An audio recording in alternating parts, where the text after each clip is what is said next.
ગુજરાત રાજ્ય બાળ અધિકાર સંરક્ષણ આયોજનના અધ્યક્ષ ધર્મિષ્ઠાબેન ગજ્જરે બુધવારે મુન્દ્રાની મુલાકાતે આવ્યા હતા અને શહેરની સીકેએમ કન્યા વિદ્યાલયની મુલાકાત લીધી હતી. તેમજ સ્કૂલના છાત્રો અને વાલીઓ તેમજ સ્કૂલના સ્ટાફને મળ્યા હતા. ધર્મિષ્ઠાબેન ગજ્જરે જણાવ્યું હતું કે ભુજ તાલુકાની વિવિધ સંસ્થાઓની મુલાકાત લેવાના છે. ત્યારબાદ કલેક્ટર સાથે સમીક્ષા બેઠક કરશે. હજુ 5 થી 6 મહિના થયા છે અને 17 જિલ્લાનો પ્રવાસ કર્યો છે. તેમણે જણાવ્યું હતું કે વડાપ્રધાન નરેન્દ્ર મોદી અને મુખ્યમંત્રી ભૂપેન્દ્ર પટેલનું જે સ્વપ્ન છે, આપણું બાળક સ્વસ્થ બાળક, સુરક્ષિત બાળક, એ દિશામાં અમારા પ્રયાસો જારી છે. તેમણે મુન્દ્રાની 3 થી 4 સ્કૂલોની મુલાકાત લીધી હતી અને બાળકોના અભ્યાસ અંગે તેમજ બાળકોમાં કઈ ત્રુટિ હોય એ અંગે માહિતી મેળવી હતી. તેમજ બાળકોના વાલીઓ સાથે પણ ચર્ચા કરી હતી.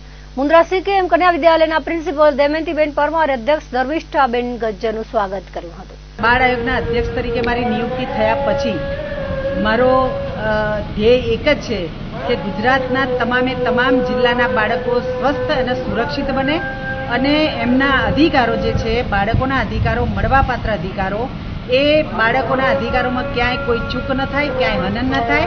અને જવાબદારી મળ્યા પછીના લગભગ મારા દરેક ગુજરાતના જિલ્લાઓમાં 15 થી 17 જિલ્લાઓમાં મારા પ્રવાસ થઈ ચૂક્યા છે. આજે હું કચ્છ જિલ્લાના પ્રવાસે છું અને એમાંય મુન્દ્રા શહેરના પ્રવાસે છું.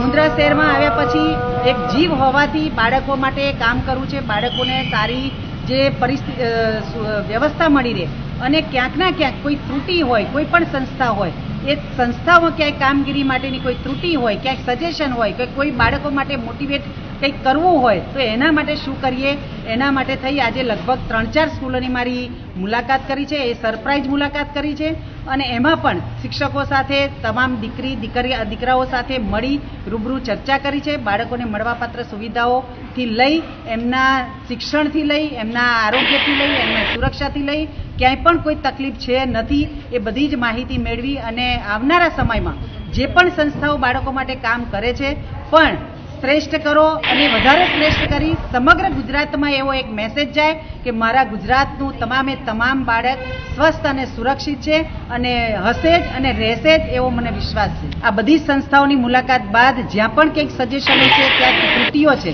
એ ત્રુટિઓ રજૂ કરવા માટે અથવા ક્યાંકના ક્યાંક જિલ્લાના તમામ વિભાગના જે બાળકો સંલગ્ન વિભાગો છે, એ તમામે વિભાગના અધિકારીઓ સાથે અને કલેક્ટર સાથે એ અમારી સમીક્ષા બેઠક પણ થવાની છે. એ સમીક્ષા બેઠક પછી પણ 1-2 સંસ્થાઓની પણ મુલાકાત કરીશું. આ રીતનો મારો 3 દિવસનો કચ્છ જિલ્લાનો પ્રવાસ છે.